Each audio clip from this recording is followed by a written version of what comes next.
पहलगाम दहशतवादी हल्ल्याबाबतची पहलगाममध्ये 4 दहशतवाद्यांनी प्रत्यक्ष हल्ल्याच्या वेळी गोळीबार केला असं आता सूत्रांकडून कळतंय।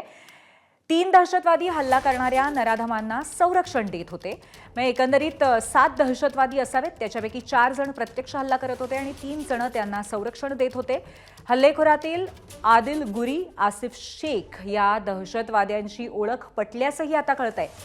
आदिल गुरी हा पाकिस्तानी दहशतवादी असल्याची माहिती आहे।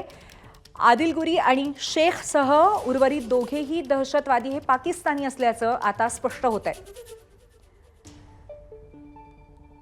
सूत्रांच्या सांगण्याप्रमाणे पाकिस्तानहून आलेले अतिरेकी आणि त्याचबरोबर इथे असलेल्या सेल्समधले म्हणजे पाकव्याप्त काश्मीरमध्ये असलेल्या सेल्समध्ये अतिरेकी यांचं हे एकत्रित कुठेतरी ऑपरेशन होतं आणि यामध्ये रावळकोटमध्ये हा सगळा प्लॅन तयार झालेला होता आणि त्यानंतर राजौरी मार्गे पहलगाममध्ये हे अतिरेकी आल्याचं कळतंय।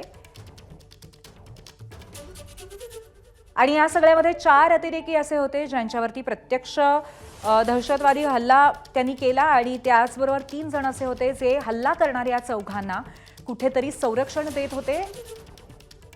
या सगळ्या प्रकारामध्ये 26 जण ठार झालेले आहेत। त्यांना त्यांचं नाव, त्यांचा धर्म, त्यांची जात विचारून त्यांच्यावरती हल्ला करण्यात आलेला होता आणि प्रामुख्याने पुरुषांना टार्गेट केल्याचं सुद्धा इथे कुठेतरी स्पष्टपणे दिसतंय।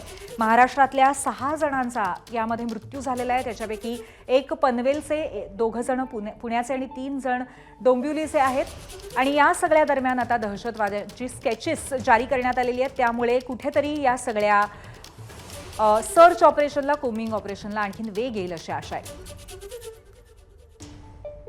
आपण ही स्केचेस बघतोय, दहशतवाद्यांची स्केचेस आहेत जी प्रत्यक्षदर्शींच्या वर्णनातनं समोर आलेली आहेत आणि त्याचबरोबर दुसरीकडे आपण बघतोय तो प्रत्यक्ष हल्ल्याचा व्हिडिओ ज्याच्यामध्ये आधी पर्यटक इथे पर्यटनाचा आनंद घेत होते आणि त्याच वेळेला गोळीबाराचा आवाज झाला आणि त्यानंतर लोक इकडे तिकडे धावू लागले, त्याचबरोबर किंचाळू लागले अशी परिस्थिती होती आणि त्यानंतर पुढे अत्यंत भयावह असा हल्ला इथे झाला।